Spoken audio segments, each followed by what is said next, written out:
Cuando murió la señorita Emily Grierson, todo nuestro pueblo asistió al entierro, los hombres por una especie de afecto respetuoso hacia un monumento caído, las mujeres sobre todo por curiosidad de ver su casa por dentro, que no había visto nadie en los últimos 10 años excepto un viejo criado, una combinación de jardinero y cocinero. Era una gran casa de madera, más bien cuadrada, que en otro tiempo había sido blanca, decorada con cúpulas y capiteles y balcones con volutas en el pesado estilo frívolo de los años 70, situada en lo que en otro tiempo fue nuestra calle más selecta. Pero los garajes y las desmutadoras de algodón habían recubierto y borrado incluso los nombres augustos de ese barrio, solo quedaba la casa de la señorita Emily, elevando su terca decadencia coqueta por encima de los carros de algodón y las bombas de gasolina, ofensa a los ojos entre tantas ofensas a los ojos. Y ahora la señorita Emily se había ido a reunir con los representantes de esos augustos nombres que yacían en el cementerio adornado de cipreses entre las alineadas tumbas anónimas de los soldados de la Unión y de la Confederación que cayeron en la batalla de Jefferson. En vida, la señorita Emily había sido una tradición, un deber, un cuidado, una especie de obligación hereditaria sobre el pueblo, que databa de aquel día de 1894 en que el coronel Sartoris, el alcalde, el que engendró el edicto de que ninguna negra debía aparecer en la calle sin delantal, la dispensó de impuestos, datando esa dispensa desde la muerte de su padre y a perpetuidad. No es que la señorita Emily hubiera aceptado una caridad. El coronel Sartoris inventó un enredado cuento en el sentido de que el padre de la señorita Emily había prestado al municipio un dinero que el municipio, como cuestión de negocios, prefería devolver así. Solo un hombre de la generación y de la delicadeza del coronel Sartoris podría haberlo inventado, y solo una mujer se lo podía haber creído. Cuando la siguiente generación, con sus ideas más modernas, llegó a ser los alcaldes y los concejales, ese arreglo creó cierta insatisfacción. A principios de año le enviaron por correo un aviso de impuestos. Llegó febrero y no había respuesta.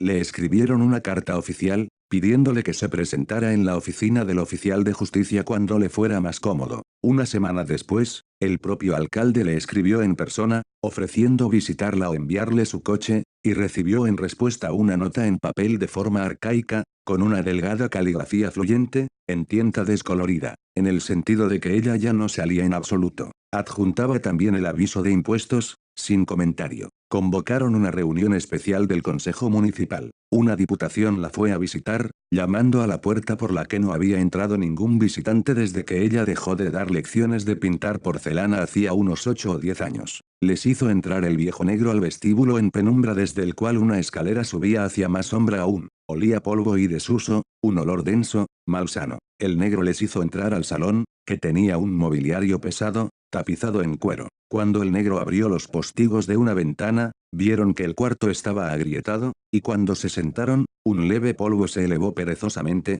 girando en lentas motas en el único rayo de sol. En un sucio caballete dorado ante la chimenea se elevaba un retrato a lápiz del padre de la señorita Emily. Se levantaron al entrar ella, una mujer pequeña y gorda, de negro, con una delgada cadena de oro bajándole hasta la cintura y desapareciendo en su cinturón, y apoyada en un bastón de ébano con una estropeada cabeza de oro. Su esqueleto era pequeño y reducido, quizá por eso lo que en otra hubiera sido nada más que gordura, en ella era obesidad. Parecía borrosa, como un cuerpo que lleva mucho tiempo sumergido en agua inmóvil, y de ese mismo color pálido. Sus ojos, perdidos en las grasientas ondulaciones de la cara, parecían dos trocitos de carbón encajados en un trozo de masa, al moverse de una cara a otra mientras los visitantes exponían su recado. Ella no les pidió que se sentaran. Se quedó simplemente en la puerta escuchando tranquilamente hasta que el portavoz tropezó y se detuvo. Entonces oyeron el reloj invisible tic-taqueando en el extremo de la cadena de oro. Su voz era seca y fría: yo no tengo que pagar impuestos en Jefferson.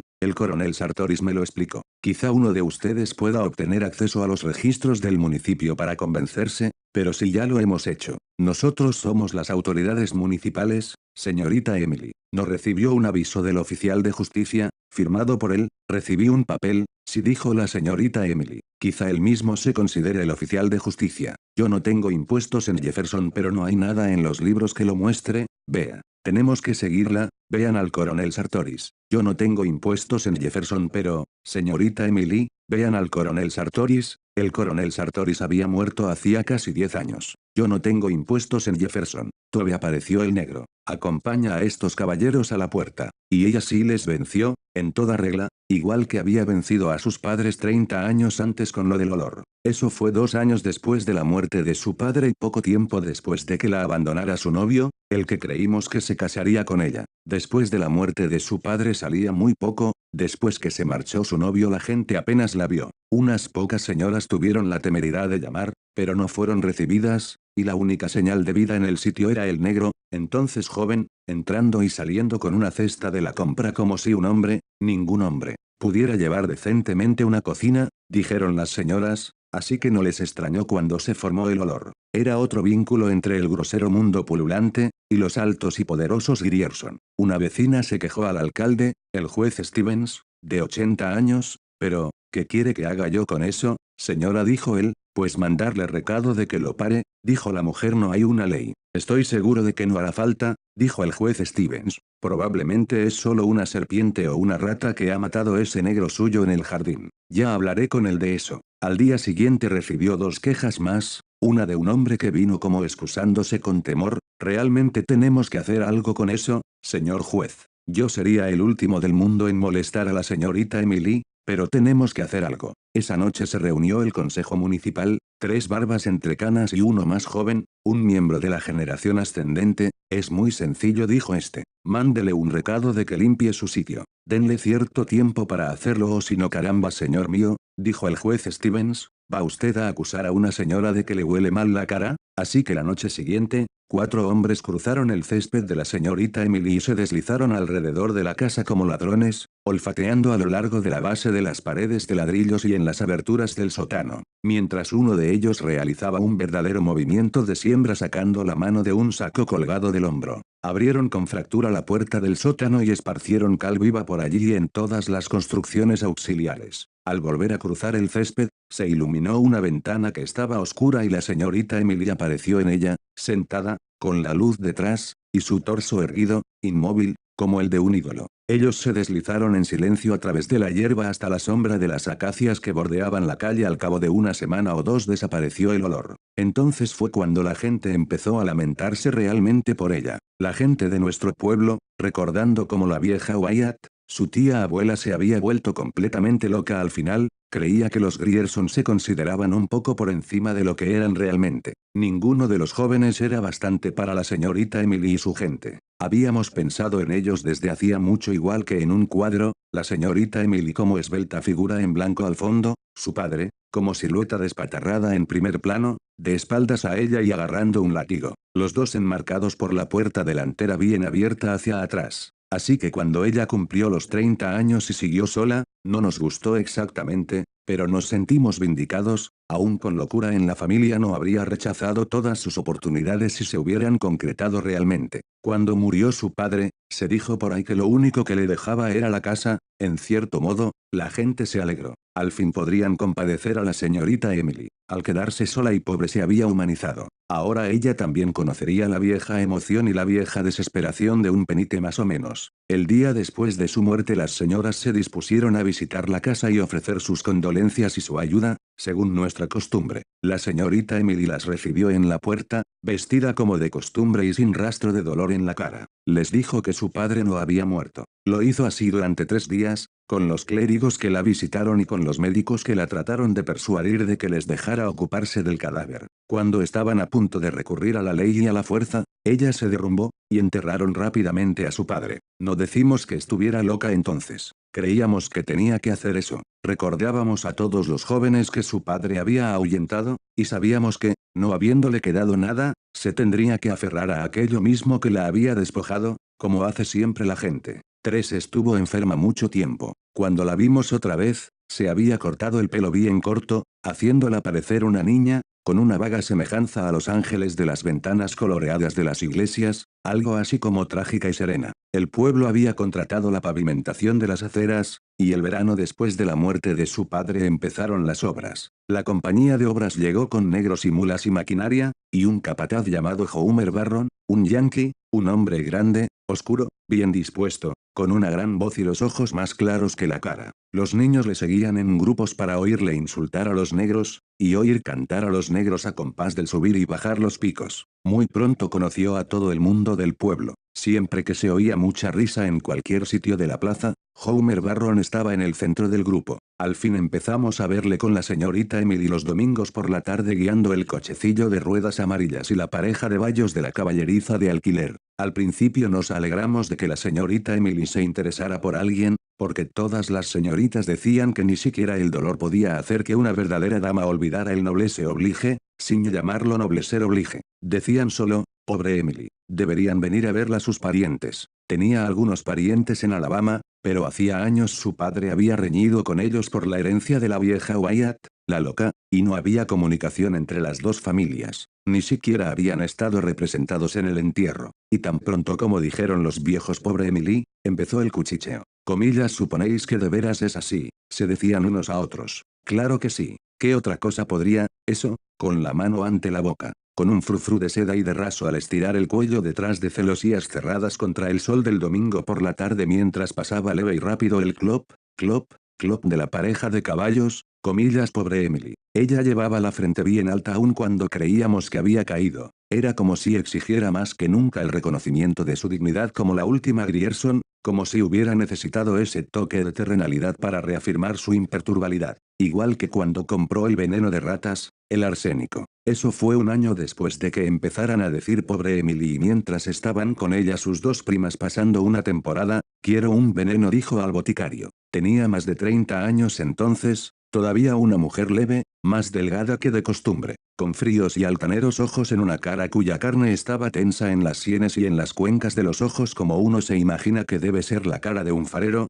Quiero un veneno, dijo. Sí, señorita Emily. ¿De qué clase? ¿Para ratas y cosas así? Yo quiero el mejor que tenga. No me importa de qué clase. El boticario nombró varios, esos matan cualquier cosa, hasta un elefante. Pero lo que usted necesita es arsénico, dijo la señorita Emily. ¿Es bueno eso? Que sí es. El arsénico. Sí, señora. Pero lo que usted necesita, quiero arsénico. El farmacéutico la miró de arriba a abajo. Ella le devolvió la mirada, erguida, con la cara como una bandera tensa. Bueno, claro, dijo el boticario. Si eso es lo que usted quiere. Pero la ley requiere que diga para qué lo va a usar. La señorita Emily no hizo más que quedársele mirando, con la cabeza echada hacia atrás para mirarle a los ojos, hasta que él apartó la mirada y trajo el arsénico y lo envolvió. El paquete se lo dio el muchacho negro de los repartos. El boticario no volvió a aparecer. Cuando ella abrió el paquete en casa, estaba escrito en la caja, bajo la calavera y los huesos, para ratas. Y así que al día siguiente todos dijimos, se va a matar, y dijimos que sería lo mejor. Cuando se la había empezado a ver con Homer Barron, dijimos, se casará con él. Luego dijimos, todavía lo convencerá, porque el mismo Homer había hecho notar, le gustaba ir con hombres, y se sabía que bebía con los jóvenes de Elks Club, que él no era hombre de casarse. Luego dijimos, pobre Emily detrás de las celosías, cuando pasaban el domingo por la tarde en el reluciente cochecillo, la señorita Emily con la cabeza bien alta y Homer Barron con el sombrero echado atrás, un cigarro entre los dientes y las riendas y el látigo en un guante amarillo. Entonces algunas señoras empezaron a decir que era una deshonra para el pueblo y un mal ejemplo para los jóvenes. Los hombres no querían interferir, pero por fin las señoras obligaron a un ministro bautista, en la familia de la señorita Emily eran episcopalianos, a visitarla. Él nunca quiso divulgar lo ocurrido en esa entrevista, pero se negó a volver. Al domingo siguiente volvieron a pasar en el cochecillo por las calles, y al día siguiente la esposa del ministro escribió a los parientes de la señorita Emily en Alabama. Así que volvió a tener bajo su techo parentela de su sangre y nosotros nos arrellanamos para observar la marcha de los acontecimientos. Al principio no pasó nada, luego nos sentimos seguros de que se iban a casar. Supimos que la señorita Emily había ido al joyero a encargar un conjunto de aseo para caballero, de plata, con las letras HB en cada pieza. 2 días después supimos que había comprado un conjunto completo de ropa de hombre, incluyendo un camisón, y dijimos, están casados. Nos alegramos de veras. Nos alegramos porque las dos primas eran aún más Grierson de lo que lo había sido nunca la señorita Emily. Así que no nos sorprendió cuando Homer Barron las calles ya estaban acabadas hacía tiempo, desapareció. Nos decepcionó un poco que no hubiera una revelación pública, pero creímos que se había ido a preparar para la llegada de la señorita Emily, o para darle una oportunidad de quitarse de encima a las primas, Para entonces, ya había una conspiración secreta y todos éramos aliados de la señorita Emily, ayudándola a dejar burladas a las primas. Por supuesto,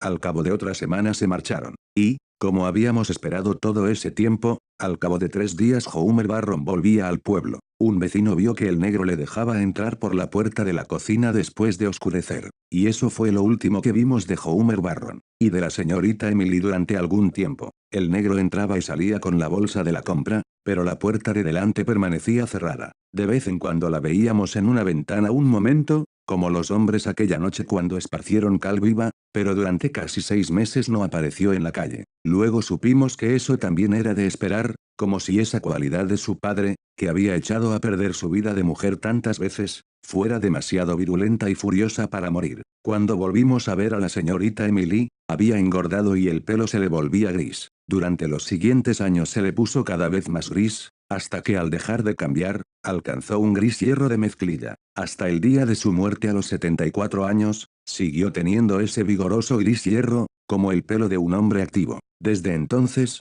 la puerta de delante permaneció cerrada, salvo durante un periodo de 6 o 7 años, cuando tenía unos 40 años, en que dio lecciones de pintar porcelana. Arregló un estudio en uno de los cuartos de abajo, a donde se envió a las hijas y nietas de las coetáneas del coronel Sartoris con la misma regularidad y el mismo espíritu con que se les mandaba a la iglesia el domingo con una moneda de 25 centavos para la bandeja de la colecta. Mientras tanto, se la había dispensado de impuestos. Entonces la nueva generación se convirtió en la columna vertebral y el espíritu del pueblo, y las alumnas de las clases de pintura crecieron y desaparecieron de en medio y ya no le mandaron a sus hijas con cajas de colores y aburridos pinceles y recortes de las revistas de señoras. La puerta de delante se cerró tras la última y quedó cerrada para siempre. Cuando el pueblo obtuvo reparto postal gratuito, la señorita Emily se negó a dejarles fijar los números de metal sobre la puerta y ponerle un buzón. No quiso ni escucharles. Cada día, cada mes, cada año observábamos al negro ponerse canoso y encorvado,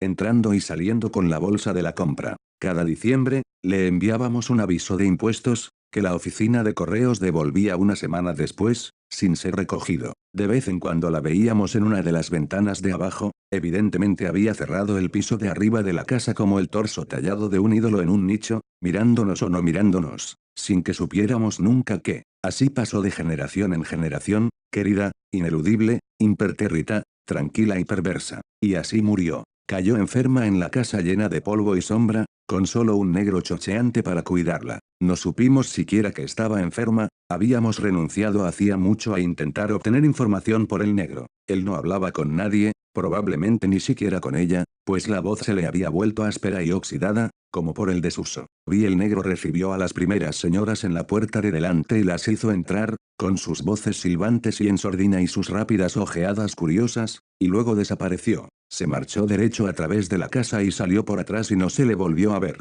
Las dos primas vinieron enseguida. Hicieron el entierro el segundo día, con el pueblo viniendo a mirar a la señorita Emily bajo una masa de flores compradas, con la cara de su padre dibujada a lápiz cavilando profundamente sobre el ataúd, y las señoras sibilantes y macabras. Y los hombres muy viejos, algunos con sus cepillados uniformes de la Confederación en el porche y en el césped, hablando de la señorita Emily como si hubiera sido coetánea de ellos, creyendo que habían bailado con ella y quizá le habían hecho la corte, confundiendo el tiempo con la progresión matemática, como hacen los viejos, para quienes el pasado no es un camino que disminuye sino, por el contrario, una ancha pradera no tocada jamás por ningún invierno, separada de ellos ahora por el estrecho cuello de botella de la más reciente década de años. Ya sabíamos que había un cuarto en aquella región escaleras arriba que nadie había visto en 40 años, y que habría que forzar. Esperaron hasta que la señorita Emily estuviera decentemente en tierra para abrirlo. La violencia del derrumbamiento de la puerta pareció llenar ese cuarto con un polvo invasor. Una delgada capa de acre como de la tumba,